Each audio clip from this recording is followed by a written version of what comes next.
Viewers, कुछ दिन पहले ही हमने आपको गौतम अडानी से जुड़े एक ऐसे यूएस कोर्ट ऑर्डर के बारे में बताया था जिसने पूरी दुनिया का ध्यान अपनी तरफ खींच लिया था। एक ऐसा ऑर्डर जिसके बाद कई लोगों ने कहना शुरू कर दिया कि क्या अडानी की मुश्किलें एक बार फिर बढ़ गई है, क्योंकि जब लग रहा था कि उनके खिलाफ क्रिमिनल केस खत्म होने वाला है, तब यूएस डिस्ट्रिक्ट जज निकोलस गोरोफिस ने United states department of justice यानी डीओजे से कह दिया कि पहले बताइए कि आखिर चार्जेस ड्रॉप क्यों किए जा रहे हैं। बस इसी ऑर्डर के बाद सवालों की एक लंबी लिस्ट खड़ी हो गई और अब उसी केस में एक नया ट्विस्ट आ गया है, जहां अडानी से जुड़े ब्राइब की बात सामने आ रही है, involving PM Modi and USA president Donald Trump. अब क्योंकि अमेरिका के 2 सीनियर डेमोक्रेटिक सेनेटर्स ने डीओजे के फैसले पर ही सवाल खड़ा कर दिया है।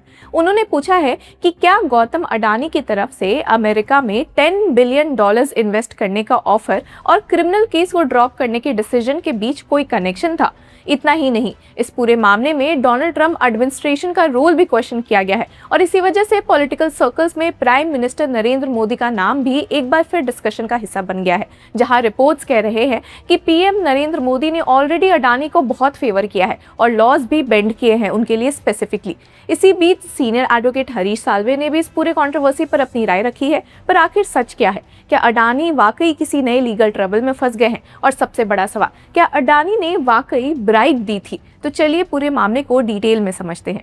अब सबसे पहले पूरा बैकग्राउंड समझ लेते हैं। नवंबर 2024 में United states department of justice ने गौतम अडानी, उनके नेफ्यू सागर अडानी और कुछ अन्य लोगों के खिलाफ क्रिमिनल इंडाइटमेंट फाइल किया था। डीओजे का एलिगेशन था कि अलेजेडली इंडियन गवर्नमेंट ऑफिशियल्स को लगभग $250 मिलियन की ब्राइबरी स्कीम का हिस्सा बनाया गया ताकि अडानी ग्रुप के रिन्यूएबल एनर्जी प्रोजेक्ट्स को अप्रूवल मिल सके। साथ ही प्रोसिक्यूशन ने यह भी एलिगेशन लगाया कि जब अडानी ग्रुप ने इंटरनेशनल इन्वेस्टर्स से फंड रेज किए, तब इन्वेस्टर्स को कंपनी की एंटी करप्शन प्रैक्टिसेस के बारे में अलेजेडली मिसलीडिंग स्टेटमेंट्स दिए गए और यहीं से अमेरिका का जुरिस्डिक्शन शुरू होता है। कई लोगों को लगता है कि अगर अलेजेडली ब्राइबरी इंडिया में हुई थी तो अमेरिका का इस केस से क्या लेना देना है। दरअसल डीओजे का फोकस सिर्फ अलेज्ड ब्राइबरी पर नहीं था, उनका फोकस उन डिस्क्लोजर्स पर भी था जो अलेजेडली यूएस इन्वेस्टर्स को दिए गए थे। इसी वजह से case securities fraud, wire fraud और रिलेटेड ऑफेंसेस के एंगल से भी इन्वेस्टिगेट किया गया। अब इसी दिन एक और एक्शन हुआ था। United states security and exchange commission यानी एसईसी ने भी गौतम अडानी और सागर अडानी के खिलाफ सिविल कंप्लेंट फाइल कर दी। एसईसी ने एलिगेशन लगाया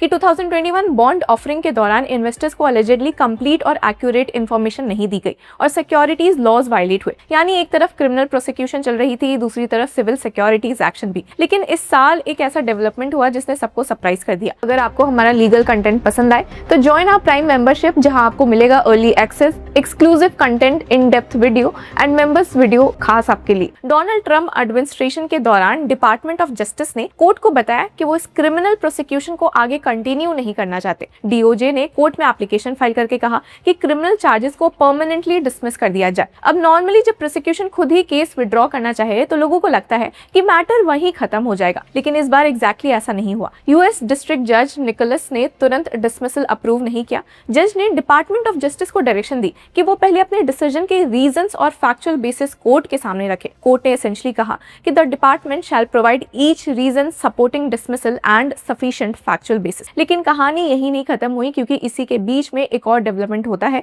जो इस पूरे मैटर को लीगल इशू से उठाकर पॉलिटिकल कंट्रोवर्सी में बदल देता है। क्योंकि अमेरिका के 2 senior democratic senators Elizabeth Warren और Richard Blumenthal acting attorney general Todd Blanche को एक डिटेल्ड लेटर भेजते हैं और इसी लेटर ने एक पूरी डिबेट को एक नए डायरेक्शन में धकेल दिया। सेनेटर्स ने अपने लेटर में लिखा कि the departments decision raises serious question about corruption under president Trump. और सिर्फ इतना ही नहीं, उन्होंने एक और लाइन लिखी जो और भी ज्यादा अटेंशन ग्रैब करती है कि the role that mister Adani's politically salient offer played in the DOJ's decision. अब सवाल ये उठता है कि आखिर ये पॉलिटिकली सेलिएंट ऑफर था क्या? तो इसी पॉइंट पर एंट्री होती है उस अलेज्ड $10 बिलियन इन्वेस्टमेंट प्रपोजल की, जिसकी वजह से अब सिर्फ अडानी ही नहीं बल्कि डोनाल्ड ट्रंप एडमिनिस्ट्रेशन भी अपोजिशन के निशाने पर आ गई है। ये कंट्रोवर्सी शुरू होती है एक न्यूयॉर्क टाइम्स रिपोर्ट से, जिसके मुताबिक अलेजेडली गौतम अडानी के लॉयर रॉबर्ट गिफ्रा जूनियर, जो डोनाल्ड ट्रंप के भी लॉयर रहे हैं, उन्होंने अप्रैल में डिपार्टमेंट ऑफ जस्टिस के ऑफिशियल्स के साथ हुई एक मीटिंग के दौरान ये बात कही कि अगर क्रिमिनल केस ड्रॉप हो जाता है तो अडानी ग्रुप अमेरिका में लगभग $10 बिलियन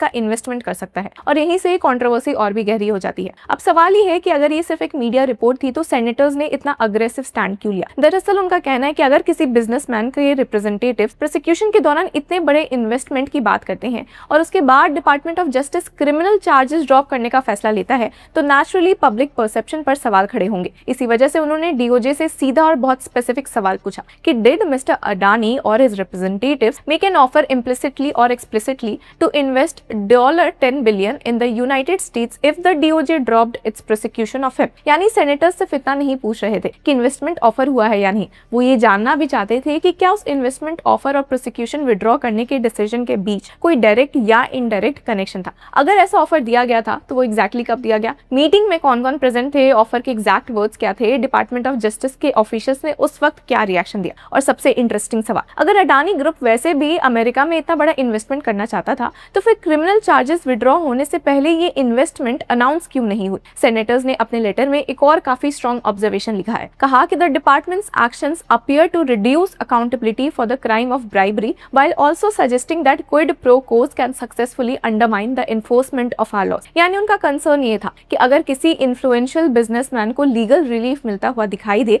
और उसके साथ ही अमेरिका में $multi-billion इन्वेस्टमेंट की बात सामने आए तो लोगों के बीच ये परसेप्शन बन सकता है कि लीगल सिस्टम इन्फ्लुएंस हुआ है। ध्यान रहे यहाँ अपीयर और सजेस्टिंग जैसे वर्ड्स यूज किए गए हैं। ये जुडिशियल फाइंडिंग्स नहीं है, ये पॉलिटिकल कंसर्न्स है जो सेनेटर्स ने रेज की। और इसके बाद लेटर और भी ज्यादा शार्प हो जाता है। सेनेटर्स लिखते हैं कि the appearance that mister Adani bought his way to criminal immunity. और फिर एक और स्टेटमेंट देते हैं जो मीडिया हेडलाइंस का हिस्सा है, risk furthering the misperception that bribery pays in the long run। एक बार फिर याद रखिए कि कोर्ट का ऑब्जर्वेशन नहीं है, ये डेमोक्रेटिक सेनेटर्स की पॉलिटिकल क्रिटिसिज्म है। लेकिन क्योंकि ये allegation directly department of justice और ट्रंप एडमिनिस्ट्रेशन के कंडक्ट को टारगेट करते हैं, इसलिए नेचुरली इसने पूरी कंट्रोवर्सी को और बड़ा बना दिया है। इसी लेटर में डोनाल्ड ट्रंप का नाम भी डायरेक्टली आता है। सेनेटर्स ने डिपार्टमेंट ऑफ जस्टिस से पूछा कि वॉज प्रेसिडेंट ट्रंप और वाइस प्रेसिडेंट वांस involved in any aspect of the decision. यानी वो ये जानना चाहते हैं कि प्रोसिक्यूशन विड्रॉ करने का डिसीजन सिर्फ डिपार्टमेंट ऑफ जस्टिस का इंडिपेंडेंट लीगल डिसीजन था या फिर व्हाइट हाउस के किसी लेवल पर भी इसमें डिस्कशन हुआ था। फिलहाल इस सवाल का कोई पब्लिक ऑफिशियल आंसर सामने नहीं आया है, पर इसी डिबेट के बीच सीनियर एडवोकेट हरीश साल्वे का स्टेटमेंट सामने आता है जिसमें उन्होंने मामले को क्लियरली समझाने की कोशिश की और कहा है कि ये सब जो भी है this is a very normal procedure. Senior advocate Salve ने एक्सप्लेन किया कि डीओजे ही प्रोसिक्यूटिंग एजेंसी है, उसने ही प्रोसिक्यूशन शुरू की थी और अब वो खुद ही उस प्रोसिक्यूशन को विड्रॉ करना चाहती है। जब मैटर कोर्ट के सामने है तो नेचुरली कोर्ट रीजंस पूछ सकती है। उन्होंने कहा कि the DOJ is the prosecuting agency, they brought the prosecution and have now applied for dismissal of the case. Since the matter is before the court can ask for the reasons, that is exactly what is happened here. Senior advocate Harish Salve ने एक और interesting comparison भी दिया। उन्होंने Indian और American legal systems के बीच difference explain करते हुए कहा कि unlike the Indian courts which exercise much greater control over decisions to withdraw prosecution, the American system is different. The DOJ is in control of the cases, they decide whether to prosecute और not prosecute. तो simple language में समझे तो senior advocate Salve का कहना है कि America में प्रोसिक्यूशन को काफी ऑटोनॉमी होती है। अगर डीओजे किसी प्रोसिक्यूशन को कंटिन्यू नहीं करना चाहती तो जनरली वो उसका डिसीजन होता है। हाँ, क्योंकि मैटर कोर्ट के सामने है इसलिए कोर्ट रीजंस पूछ सकती है, लेकिन सिर्फ रीजंस मांग लेना इस बात का प्रूफ नहीं है कि जज अडानी को गिल्टी मान चुके हैं या डीओजे पर अक्यूज कर रहे हैं। ये एक इंपॉर्टेंट लीगल डिस्टिंक्शन है जो सोशल मीडिया डिबेट्स में अक्सर मिस हो जाती है। पर एक बहुत इंपॉर्टेंट लीगल पॉइंट समझते हैं कि क्या इस पूरे केस में कहीं भी कोर्ट ने ये कंक्लूड कर दिया है कि गौतम अडानी ने ब्राइब दी थी? तो जवाब है नहीं। और इसी पॉइंट पर फैक्चुअल रिपोर्टिंग और सोशल मीडिया नैरेटिव्स में काफी डिफरेंस आ जाता है। डिपार्टमेंट ऑफ जस्टिस ने एलिगेशंस लगाए थे, एसईसी ने सिविल एलिगेशंस लगाए थे, अडानी ग्रुप ने शुरू से ही इन एलिगेशंस को डिनाई कर दिया और अब डिपार्टमेंट ऑफ जस्टिस खुद ही क्रिमिनल प्रोसिक्यूशन को विड्रॉ करना चाहती है। इसलिए स्टेज पर ये कह देना कि ब्राइबरी प्रूव हो गई है या अडानी इनोसेंट डिक्लेयर हो गए हैं, दोनों ही लीगली इनकरेक्ट स्टेटमेंट्स होंगे। अब अडानी के लॉयर्स ने भी कोर्ट के सामने अपनी तरफ से काफी डिटेल्ड सबमिशन दिए हैं। कहा है कि the indictment and complaint do not allege any US bribery offences. यानी डिफेंस का आर्गुमेंट है कि उनके क्लाइंट के खिलाफ अमेरिका में ब्राइबरी करने का ऑफेंस ही अलेज नहीं किया गया है। इसके अलावा उन्होंने ये भी कहा कि they also do not allege any investor losses. Lawyers ने कोर्ट को ये भी बताया कि 2021 बॉन्ड ऑफरिंग मैच्योर हो चुकी है,